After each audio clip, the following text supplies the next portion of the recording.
नमस्कार। मैं डॉक्टर संजय कुमार चौबे आपके सामने उपस्थित हूँ किरातार्जुनीयम के प्रथम सर्ग के साथ। जैसा कि आप जानते हैं, किरातार्जुनीयम एक महाकाव्य है जो बृहत्त्रयी के अंतर्गत आता है।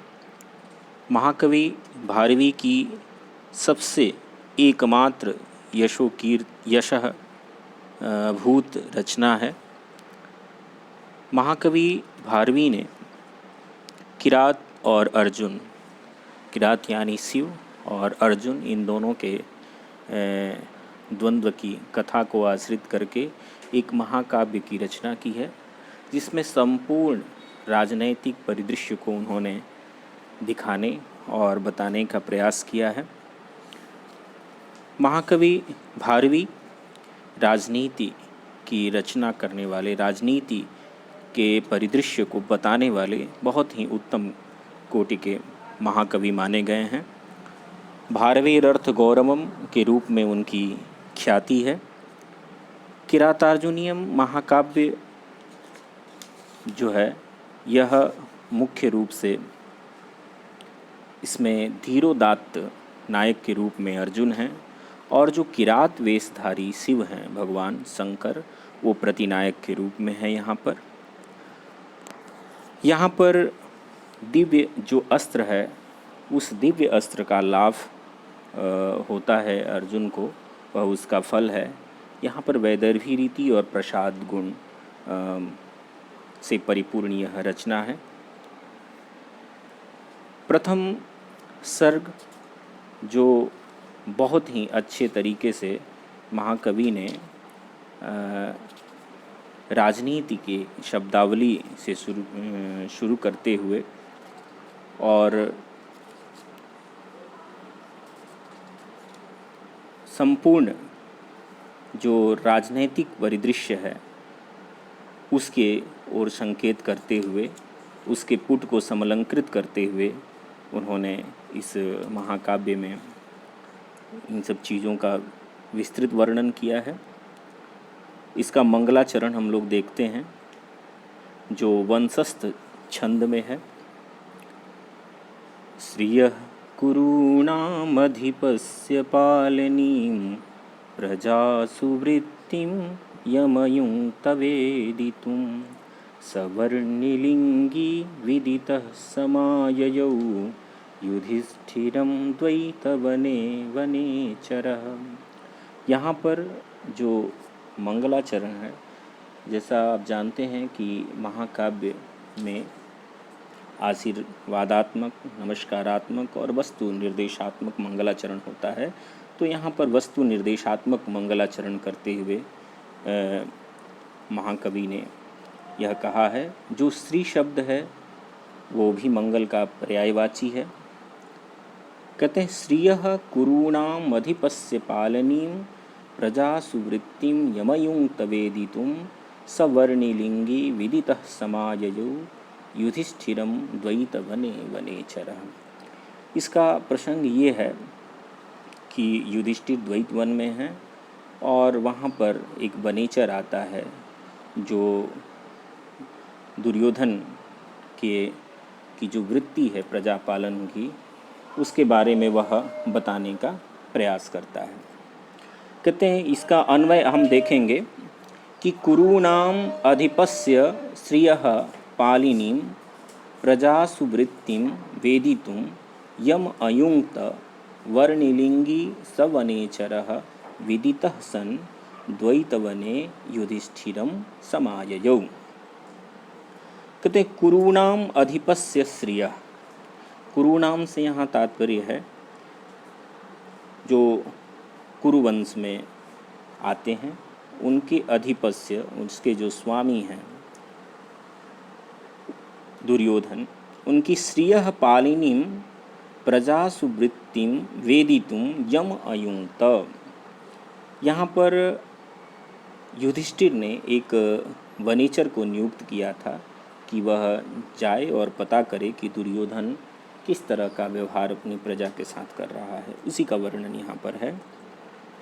तो कहते हैं, कुरूणामधिपस्य श्रियः पालिनीं प्रजा सुवृत्तिं वेदितुं यम अयुङ्क्त, जिसको नियुक्त किया गया था कि जो कुरु के अधिपति दुर्योधन है उसकी जो श्रियः पालिनी, जो उसकी लक्ष्मी है, दुर्योधन की लक्ष्मी है, वह प्रतिष्ठित रूप से उसको स्थिर करने वाली और प्रजा पालन की जो पद्धति है, प्रजा सुवृत्तिम, प्रजाओं में उसकी किस तरह की वृत्ति है, व्यवहार है, उसको जानने के लिए वेदितुम यम अयुक्त, जिसको नियुक्त किया गया था, वह वर्णिलिंगी ब्रह्मचारी वेशधारी सवनेचरः, वह वन में विचरण करने वाला वनेचर, विदितः सन, विदित यानी जिसने वृत्तांत को जाना है, इस तरह से वृत्तांत को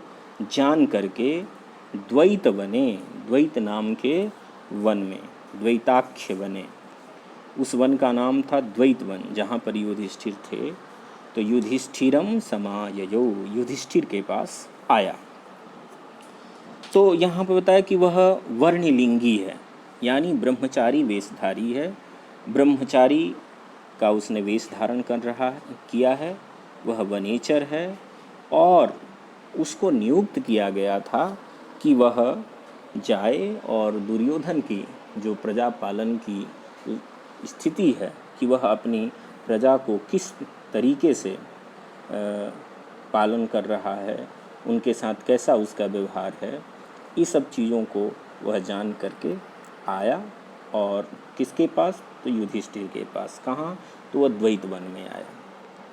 तो यहाँ पर कुछ मुख्य मुख्य बातें हैं कि जो आप देखते हैं, श्री शब्द है, श्री शब्द भद्रवाचक है, कल्याणवाचक है, उसका प्रयोग किया गया है। श्रियः कुरूणाम में देख सकते हैं। और कुछ अलग अलग पद हैं, जैसे वर्म आप यहाँ देखेंगे वर्णिलिंगी शब्द है, वर्णः प्रशस्तिरस्यास्तीति वर्णी, जिसको कहते हैं ब्रह्मचारी को। और वह क्या है? वनेचरः, वनेचर यानी वन में विचरण करने वाला वह दूत है, ठीक है। वने चरतीति वनेचरः, जो किरात है, वह युधिष्ठिरम, युधिष्ठिर के पास द्वैत वने, द्वैत नामक वन में आया। इस पद्य में जो छंद है वह वंशस्थ छंद है, और वंशस्थ छंद का लक्षण है जतौत वंशस्थमुदीरितम जरौ, षाड्गुण्य प्रगुणानीतिर वंशस्थेन विराजते।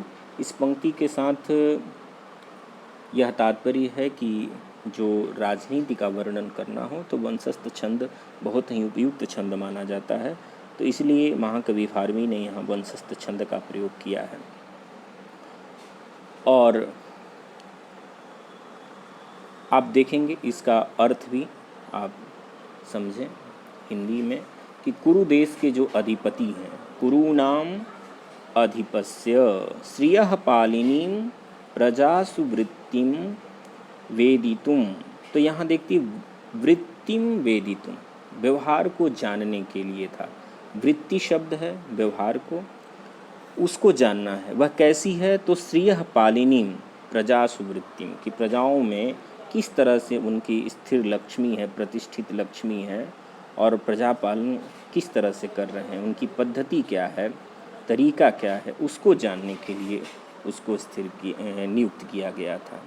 कहते हैं कुरु देश के अधिपति दुर्योधन की लक्ष्मी को प्रतिष्ठित यानी स्थिर करने वाली प्रजा पालन पद्धति को जानने के लिए जिस वनेचर को नियुक्त किया गया था, वह ब्रह्मचारी वेशधारी वनेचर कुरुराज यानी दुर्योधन के सारे वृत्तांत को जान करके द्वैत वन में रहते हुए जो महाराज युधिष्ठिर हैं उनके पास वह आया। इसके बाद हम लोग चलते हैं दूसरे पद्य की ओर। उसने क्या किया उसके बारे में पढ़ेंगे। कहते हैं कृत प्रणामस्य महीभुजे जितां सपत्नेन निवेदयिष्यतः न विव्यथे तस्य मनो न हि प्रियं प्रवक्तुमिच्छन्ति मृषा हितैषिणः। कहा कृत प्रणामस्य, उसने कहा युधिष्ठिर से क्या कहा और उसकी क्या स्थिति थी उसके बारे में यहाँ पर महाकवि भारवी ने वर्णन किया है। कृत प्रणामस्य, जिसने प्रणाम कर लिया है, यानी महाराज युधिष्ठिर को जिसने प्रणाम किया है, वह सपत्नेन जिताम महीम महीभुजे निवेदयिष्यतः। सपत्न कहते हैं अरि, दुश्मन, वैरी को, ऋतु को। तो सपत्नेन जिताम, जो शत्रु के द्वारा जो धरती मही जीत ली गई है, उसको महीभुजे, मही भुनक्ति थी महीभुक, धरती का पालन करने वाला जो राजा है उसको महीभुक कहते हैं। और महीभुजे चतुर्थी एक वचन में उसका रूप बनता है, जो यहाँ पर युधिष्ठिर के लिए आता है कि युधिष्ठिर को वैरी के द्वारा, वैरी यानी दुर्योधन के द्वारा जीती गई जो धरती है उसके बारे में निवेदयिष्यतः, निवेदन करते हुए कि वह किस तरह से पालन कर रहा है उस धरती पर जो उसने पांडवों से ले रखा है। तस्य मनः न विव्यथे, तस्य यानी वह जो द्वैत वन में आया हुआ वनेचर था उसका, कृत प्रणामस्य उसका विशेषण है तस्य, तस्य यानी किरातस्य, वह वनेचर जो है वो वनेचर आया और उसने युधिष्ठिर को प्रणाम किया। और सपत्नेन जिताम महीम महीभुजे निवेदयिष्यतः, और वह वृत्तांत बताना है उसको किसका, उस धरती के बारे में जिस पर दुर्योधन अपनी प्रजा का पालन कर रहा है। तो उसका मन जो है व्यथित नहीं हुआ, क्योंकि जिस राजा के राज्य में वह रहता था और उसने जो चीज़ें देखी थी, उस धरती को किसी और उसके शत्रु ने उस पर अधिकार कर लिया था और उस पर वह पालन कर रहा था और अच्छी तरीके से पालन कर रहा था। तो इन सारे वृत्तांत को बताते हुए उसका मन जरा भी नहीं व्यथित हुआ। क्यों? तो उसको अर्थांतर न्यास से बहुत ही अच्छे तरीके से कवि ने उसका वर्णन किया कि क्योंकि हितैषिणः हितम इच्छन्ति, जो हित चाहते हैं, जो हितैषी लोग होते हैं, उनका वो मृषा प्रियम प्रवक्तुम न इच्छन्ति, झूठ जो है वह प्रिय बोलना नहीं चाहते। मृषा कहते हैं झूठ, और प्रियम यानी प्रिय, प्रवक्तुम न इच्छन्ति बोलना नहीं चाहते, वो झूठ नहीं बोलना चाहते। वो चाहता तो इस बारे में बता सकता था कि दुर्योधन अच्छे तरीके से पृथ्वी का पालन नहीं कर रहा है, जनता आपको पसंद करती है, प्रजा आपको पसंद करती है, इस तरह की बातों को वह चाहे तो बता सकता था। लेकिन अच्छे तरीके से पालन करने वाले उस दुर्योधन के स्थिर लक्ष्मी के बारे में उसने कुछ भी इधर उधर झूठा नहीं बताया। क्यों? क्योंकि जो हितैषी लोग होते हैं, भलाई चाहने वाले लोग होते हैं, वो कभी भी झूठ प्रिय नहीं बोलना चाहते। जो झूठ तो होता है लेकिन झूठ लेकिन प्रिय हो, तो प्रिय चीज़ें हो सकती हैं, यदि वो झूठ है तो कहीं ना कहीं से सामने वाले को प्रभावित कर सकती हैं। वह अपनी रणनीति बनाने में या सफलता हासिल करने में किसी तरह की कोई कमी कर सकता है। तो जो हितैषी हैं वह नहीं चाहते कि हम जो है झूठ प्रिय बोलें, क्योंकि प्रिय तो बोलना अच्छा लगता है। बहुत लोग झूठ को चाशनी में, प्रिय की चाशनी में सामने अपने राजा को या किसी अन्य लोगों के सामने प्रस्तुत करते हैं तो सुनने वाला बहुत ही प्रसन्न हो जाता है, लेकिन हितैषी लोग ऐसा नहीं करते। तो फिर से इस पद्य को देखेंगे। कृत प्रणामस्य महीम महीभुजे जिताम सपत्नेन निवेदयिष्यतः न विव्यथे तस्य मनो न हि प्रियम प्रवक्तुमिच्छन्ति मृषा हितैषिणः। अन्वय इसका ये है कि कृत प्रणामस्य, जिसने प्रणाम कर लिया है, वह सपत्नेन जिताम महीम, शत्रु के द्वारा जीती गई धरती को या उसके बारे में महीभुजे निवेदयिष्यतः, महीभुग यानी युधिष्ठिर को निवेदन करते हुए, उसके बारे में बताते हुए उस वनेचर की, तस्य यानी वनेचरस्य, उस वनेचर के का जो मन है, मनः न बिव्यथे, जरा भी व्यथित नहीं हुआ ही, क्योंकि हितैषिणः, हितैषी लोग मृषा प्रियम प्रवक्तुम न इच्छन्ति, जो भलाई चाहने वाले लोग हैं वो झूठ प्रिय नहीं बोलना चाहते। यहाँ पर भी आप मुख्य रूप से देखेंगे, यहाँ पर भी वही छंद है, वंशस्थ छंद है, और उसका भी वही लक्षण है, जतौ तो वंशस्थमुदीरितम जरऊ। ठीक है, अर्थात जहाँ पर जगण तगण और जगण और रगण, इस तरह से ये समवृत्त छंद है, यानी इसके चारों चरण बराबर होते हैं। चारों चरणों में एक जगण, एक तगण, एक जगण और एक रगण होता है।